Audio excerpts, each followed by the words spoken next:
स्वागत है आप सभी लोगों का मेरे YouTube चैनल पर। आज के इस वीडियो लेक्चर में हम लोग समझेंगे 12th क्लास के बिल्कुल ही नए चैप्टर के बारे में, जिसका नाम है hello alkene and hello arene. चलिए फिर इस चैप्टर के बारे में जानते हैं बिना किसी देरी के, देखते हैं इस चैप्टर के बारे में। तो चैप्टर के नाम से ही समझ में आ गया होगा, 12th क्लास का चैप्टर है ये, hello alkene and hello arene. काफ़ी बेसिक नॉलेज को हम लोग को गेन करना है अच्छे से, तो बहुत अच्छे से समझिएगा, पॉइंट टू पॉइंट चीज़ें समझिएगा और बेसिक अपना क्लियर रखिए, कभी ऑर्गेनिक केमिस्ट्री में दिक्कत नहीं आएगी। चलिए फिर शुरू करते हैं। देखिए सबसे पहले समझ लेते हैं इंट्रोडक्शन के बारे में। इंट्रोडक्शन मतलब क्या हुआ कि हैलो एल्केन या हैलो एरीन कहाँ किसे जाएगा। सबसे पहले देखिए, compounds obtain by replacement of one और more hydrogen atoms by halogen atom.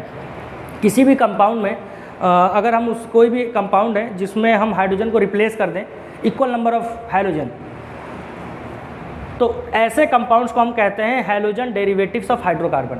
अब हाइड्रोकार्बन क्या होता है? बेसिकली ऑर्गेनिक केमिस्ट्री में जितने भी ऑर्गेनिक कंपाउंड हैं उनको हम हाइड्रोकार्बन ही कहते हैं। इसका डिटेल वीडियो कभी हम एक बार और अलग से बता देंगे, 11th क्लास में सब कुछ है, तो जब हम 11th क्लास के लिए वीडियो बनाएंगे तो उसमें पूरा डिटेल में सब बता देंगे कि केमिस्ट्री, ऑर्गेनिक केमिस्ट्री की कैसे शुरुआत हुई, कहाँ कहाँ कौन कौन से एडवांसमेंट हुए और इतना बदलाव क्यों आ गया है। पहले की ऑर्गेनिक केमिस्ट्री और आज की ऑर्गेनिक केमिस्ट्री में ज़मीन आसमान का अंतर है, तो वो सब डिटेल में हम लोग समझेंगे आगे।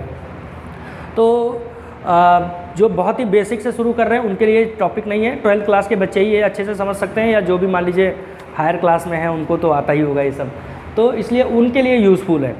तो जिसको भी लगता है कि मेरा अगर बेसिक इतना अच्छा नहीं है तो आप इन वीडियोज़ को देखकर आप अपना बेसिक मजबूत कर सकते हैं। Compounds obtain by replacement of one और more hydrogen atom by halogen atom are called halogen derivative of hydrocarbon.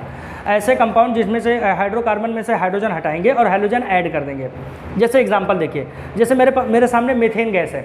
अब आप मीथेन गैस में देखिए, मीथेन गैस में एक क्लोरीन हम ऐड कर रहे हैं तो उसकी एवरेज में एक हाइड्रोजन वहाँ से हट रहा है। तो जैसे ही ये चीज़ होती है प्रोसेस, तो वहाँ पर आप देखेंगे प्रोडक्ट में आपको CH3Cl मिल जाता है, जिसे क्लोरोमीथेन या मिथाइल क्लोराइड बोलते हैं। तो एक क्लोरीन, एक हैलोजन एलिमेंट ऐड हो रहा है। अगर हैलोजन एलिमेंट क्या होते हैं? हैलोजन एलिमेंट जो है 7th A group, periodic table में आप देखेंगे 7th A ग्रुप जो है वो आपका हैलोजन एलिमेंट का है, जिसमें फ्लोरीन, क्लोरीन, ब्रोमीन, आयोडीन और एस्टेटीन 85 एटॉमिक नंबर होता है। आप इसको इस तरह से याद कर सकते हैं। इसकी जो ट्रिक है वो है फेशियल ब्राइट। आप जानते हैं, आप लोग फेशियल कराते होंगे, तो फेशियल क्या होता है? ब्राइट होता है। तो facial, F for fluorine, facial, Cl मतलब हो गया क्लोरीन, ब्राइट में हो गया आपका ब्रोमीन, आयोडीन और एस्टेटीन। तो ये आपका 5 के पाँचों एलिमेंट आपके इस पीरियोडिक टेबल में जो ट्रिक है इसको याद करने की इसमें आ गया है। तो फेशियल ब्राइट भूलिएगा मत कभी, ठीक है। तो क्लासिफिकेशन देख लेते हैं। क्लासिफिकेशन बेसिकली 2 तरह का होता है। इसमें 2 तरह के क्लासिफिकेशन का मतलब क्या है? यहाँ पर एक आपका एलिफेटिक हैलोजन कंपाउंड होते हैं, एक ऐसे कंपाउंड होंगे जो एलिफेटिक होते हैं। आपको पता है ऑर्गेनिक केमिस्ट्री में जो कंपाउंड्स का डिवीजन किया गया है, एक ओपन चेन के आधार पर है और एक क्लोज्ड चेन के आधार पर किया गया है।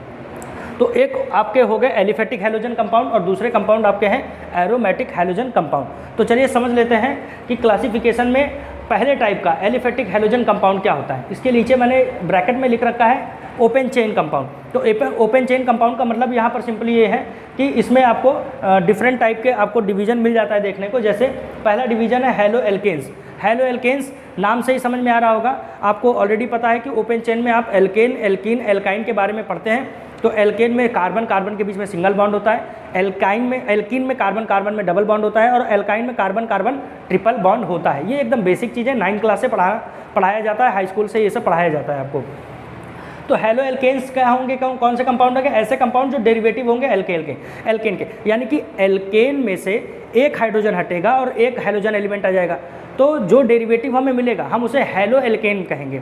अगर एल्केन वहाँ पर मॉइटी है तो सपोज ऊपर वाला जो एग्जांपल मैंने लिया है, यहाँ पर ये जो कंपाउंड है एल्केन है और ये जो कंपाउंड बन रहा है ये हैलो एल्केन है। वाई?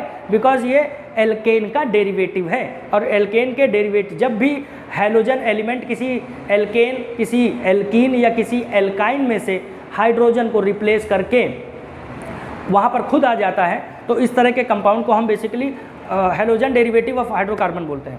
क्या बोलते हैं? हैलोजन डेरिवेटिव ऑफ हाइड्रोकार्बन, ठीक। तो इसमें कोई आपको डाउट नहीं होना चाहिए। Haloalkane derivative of alkane, यानी कि यहाँ पर देखिए जैसे एग्जांपल मैंने लिखा है CH3Cl।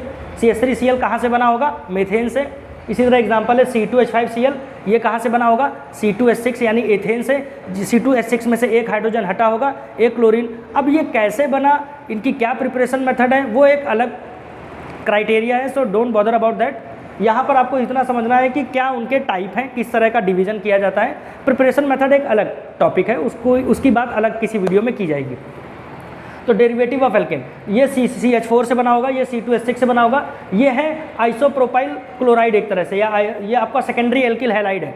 ठीक, इसमें आपका जो कार्बन है बीच वाला सेकेंडरी कार्बन है, और इसमें आगे चल के हम लोग पढ़ेंगे भी कि प्राइमरी कार्बन क्या होता है, सेकेंडरी कार्बन क्या होता है, टर्शियरी कार्बन क्या होता है, क्वाटरनरी कार्बन क्या होता है। तो ये जो क्लोरीन है सेकेंडरी कार्बन से जुड़ा हुआ है, इसलिए सेकेंडरी आप इसका नाम क्या दे देंगे? सेकेंडरी एल्किल हैलाइड नाम दे देंगे। और लास्ट में है टर्शियरी एल्किल हैलाइड। जितने भी आप कंपाउंड देख रहे हैं सबके सब एल्केन के फैमिली के मेंबर हैं। यहाँ कहीं पर भी डबल बॉन्ड आपको कार्बन और कार्बन के बीच में नहीं देखने को मिल रहा है, इसलिए ऐसे कंपाउंड को क्या कह रहे हैं हम लोग? Haloalkanes. यहाँ पर आप डिवीजन भी कर सकते हैं। ये वाला जो कार्बन है इसमें C2H5, इसमें जो कंपाउंड को जब आप और थोड़ा सा एक्सपैंड करके लिखेंगे तो इसमें लिखेंगे CH3CH2Cl। इसमें क्या लिखेंगे? CH3CH2Cl। अब जो बीच वाला कार्बन है उससे एक कार्बन जुड़ा हुआ है और इधर एक Cl जुड़ा हुआ है, तो जो बीच वाला कार्बन है वो प्राइमरी कार्बन है। जब भी एक सेंटर वाले कार्बन से अगर एक कार्बन जुड़ा हुआ है तो वो प्राइमरी है, सेंटर वाले कार्बन से अगर 2 कार्बन जुड़े हैं तो वो सेकेंडरी है, और सेंटर वाले कार्बन से 3 कार्बन जुड़े हैं, बाकी कोई और दूसरा एलिमेंट हो सकता है, उससे हमें मतलब नहीं है। 3 कार्बन एक साथ अगर एक कार्बन से जुड़े हैं तो वो टर्शियरी कार्बन होता है। आपको एक बात और हमेशा याद रखनी चाहिए, कार्बन की वैलेंसी 4 होती है। ऑर्गेनिक केमिस्ट्री में हमेशा इस चीज़ का ध्यान रखिएगा कि कार्बन की वैलेंसी 4 है तो वो वैलेंसी हमेशा मेंटेन करके रखता है, यानी कि एट द मतलब किसी भी एक पर्टिकुलर टाइम पर, इंस्टेंट टाइम पर कार्बन हमेशा एक ही टाइम पर टोटल 4 बॉन्ड बना सकता है। अब वो बॉन्ड बनाने के तरीके अलग हो सकते हैं, चारों सिंगल हो सकते हैं, 4 में से 2 डबल, एक डबल हो, 2 सिंगल हो सकते हैं, 4 में से एक ट्रिपल होगा, एक सिंगल होगा, या 4 बॉन्ड में दोनों डबल हो, ऐसा भी हो सकता है। एलीन में दोनों डबल होते हैं। तो टोटल वैलेंसी होती है 4, यानी कि वो उसकी जो कंबाइनिंग पावर है वो कितनी होती है? 4। ओके, तो इसको अच्छे, तो इसमें हम लोग को यही समझना है सिंपली कि कार्बन की वैलेंसी 4, तो वो 4 बॉन्ड बनाता है। आगे बढ़ते हैं, ये सब एग्जांपल हो गए हेलो एल्केन के। हेलो एल्कीन देख लेते हैं। हेलो एल्कीन्स क्या होते हैं? ये होते हैं बेसिकली डेरिवेटिव्स ऑफ एल्कीन्स, यानी कि एल्कीन का कोई मॉइटी है जहाँ पर एल्कीन कौन से होते हैं? एल्कीन जिसमें कार्बन कार्बन के बीच में डबल बॉन्ड हो। कहीं पर भी कितने भी बड़ी चेन क्यों ना हो, मान लीजिए 20 कार्बन की लंबी चेन है, उसमें अगर एक भी जगह पर कार्बन कार्बन डबल बॉन्ड आ गया तो वो जो कंपाउंड होगा वो एल्कीन फैमिली का हो जाएगा और अनसैचुरेटेड हो जाएगा। आपको पता होगा सैचुरेटेड और अनसैचुरेटेड कैसे कंपाउंड होते हैं। सैचुरेटेड कंपाउंड और those compound having carbon carbon single bond, and unsaturated compounds having carbon carbon double bond और simply carbon carbon triple bond. ठीक, इसीलिए आपने जो हायर क्लास में जो लोग हैं जिन्होंने BSc या ग्रेजुएशन किया होगा तो उन्होंने देखा होगा, या 12th में भी आप लोगों ने सुना होगा कि अनसैचुरेशन टेस्ट किया जाता है एल्कीन्स का। ठीक है, ब्रोमीन वाटर से हम लोग करते हैं तो वो डबल बॉन्ड गायब कर देता है, सिंगल बॉन्ड में कन्वर्ट कर देता है। ठीक है, तो हेलो एल्कीन, इसका एग्जांपल क्या है? जैसे ये देखिए प्रोपीन, इसका ये है प्रोपीन, यहाँ से देखिए ये प्रोपीन है। अब प्रोपीन में यहाँ CH2 होना चाहिए था, अब यहाँ CH2 में एक H हट के Cl आ गया।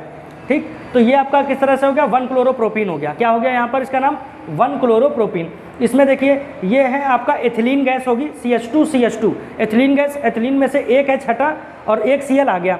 तो ये बेसिकली हैलोजन के डेरिवेटिव्स हुए जो एल्कीन में देखने को मिल रहे हैं। तो एल्कीन, इसका नाम क्या हो जाएगा? वैसे इसका नाम है, कॉमन नेम है vinyl chloride, CH2CH single bond, ये आपका विनाइल ग्रुप कहलाता है। और अगर आप इसका IUPAC लिखेंगे नाम तो 1 क्लोरोएथीन, जैसे यहाँ पर 1 क्लोरोएथेन है, इसमें बस डबल बॉन्ड आ जाएगा, तो डबल बॉन्ड में IUPAC में नेम क्या आ जाता है? ईन आ जाता है, जो कि एक प्राइमरी सफिक्स होता है, आपको ऑलरेडी पता है। IUPAC जिन बच्चों को भी नहीं आती है, जिनको भी नहीं पता है, तो उसके लिए अलग से हम एक वीडियो बनाएंगे सेपरेट, आप उससे समझ लीजिएगा अच्छे से। तो यहाँ पर आपको क्या देखने को मिल रहा है कि एक क्लोरीन एथिलीन गैस में से एक हाइड्रोजन को हटाकर खुद आ जाती है, तो वहाँ पर नाम हो गया विनाइल क्लोराइड या 1 क्लोरोएथीन। अब नेक्स्ट में देखिए क्या हो जाएगा? ये डाइक्लोरोएथीन हो जाएगा, 1,2 डाइक्लोरोएथीन। यहाँ पर एक तरह से ये डाई हैलाइड वाला कंपाउंड हो गया। अब देखते हैं हेलो एल्काइन। अब ऐसी क्लोरीन हमें ऐसा क्लोरीन या हेलोजन डेरिवेटिव देखने को मिलेगा जिसमें जो हाइड्रोजन एटम है वो हटाया जाएगा एल्काइन मॉलिक्यूल से। अब एल्काइन मॉलिक्यूल में सबसे सिंपलेस्ट मॉलिक्यूल होता है एसिटिलीन। एसिटिलीन का फार्मूला होता है C2H2 फार्मूला, और आप इसको एक्सपेंड करेंगे तो कैसे लिखेंगे? CH triple bond CH। अब उस इसके पास हाइड्रोजन है, 2 हाइड्रोजन में एक हाइड्रोजन हटेगा और दूसरा क्लोरीन आ जाएगा, तो इस केस में यहाँ पर इसका नाम क्या हो जाएगा? 1 क्लोरोएथाइन। यहाँ पर 1 क्लोरो एथेन, यहाँ पे 1 क्लोरो एथीन और यहाँ पे 1 क्लोरो एथाइन। इसमें नाम देख लीजिए, ये प्रोपाइन है, यहाँ पर क्या है प्रोपाइन, तो इसका नाम हो जाएगा 1 ब्रोमो प्रोपाइन। तो आई होप आपको हेलो एल्केन और हेलो एल्काइन जो कि ओपन चेन या एलिफेटिक हेलोजन कंपाउंड है, इसके बिहाफ पर आपको ये डिवीजन समझ में आ गया होगा। बढ़ते हैं नेक्स्ट टॉपिक पे।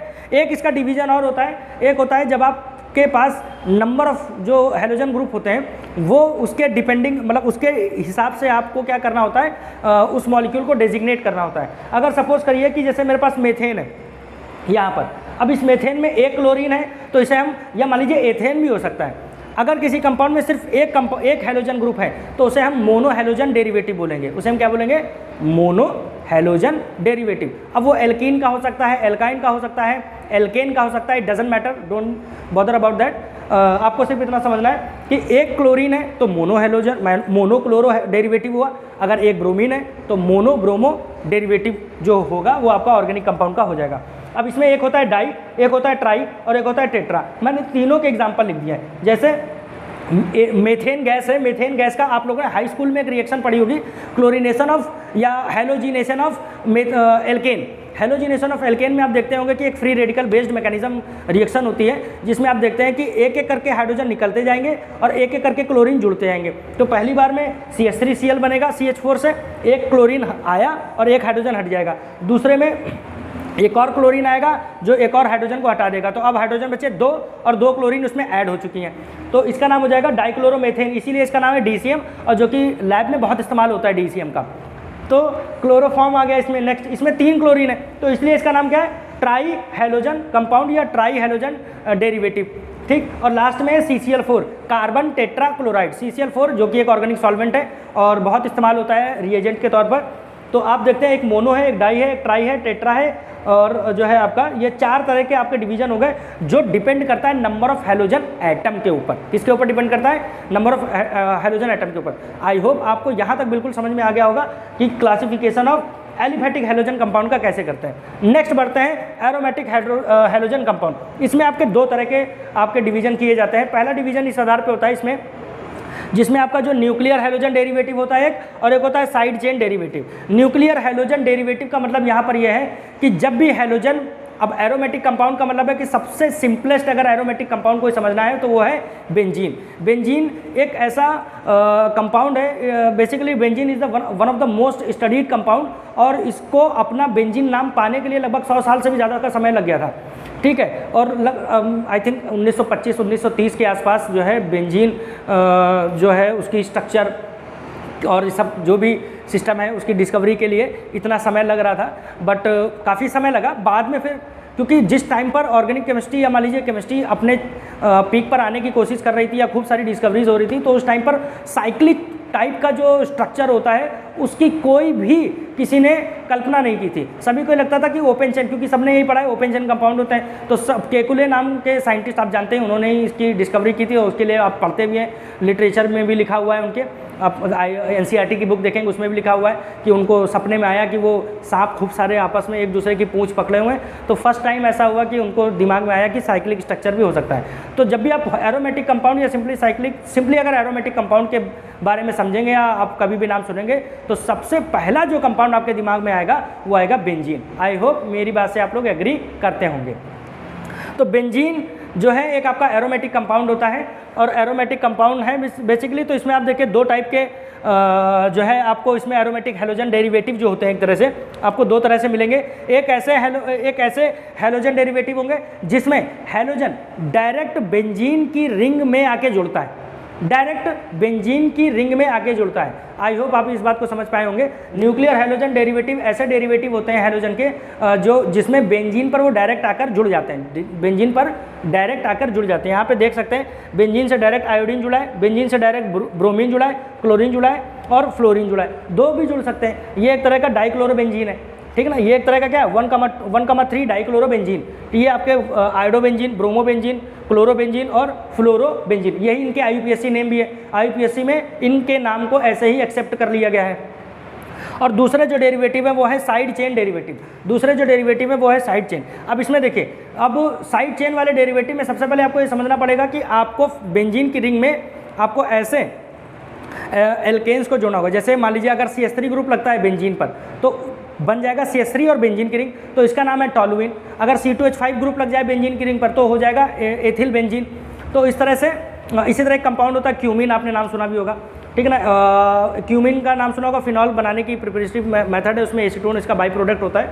तो साइड चेन डेरिवेटिव में क्या होता है, अब जैसे टॉलुइन है हमारे पास, टॉलुइन क्या होता है बेंजीन की रिंग पर CH3 ग्रुप। अब समझिए इस टॉलुइन का अगर हम क्या कराएं हेलोजिनेशन कराएं तो इसमें इसकी साइड चेन पार्टिसिपेट करती है, इसीलिए इसका नाम क्या है साइड चेन डेरिवेटिव। अब टॉलुइन समझिए, टॉलुइन बेंजीन पर CH3, अब उस CH3 में एक H हट के एक Cl लगा देंगे तो यहाँ पर ये बन जाएगा Cl ऐसे।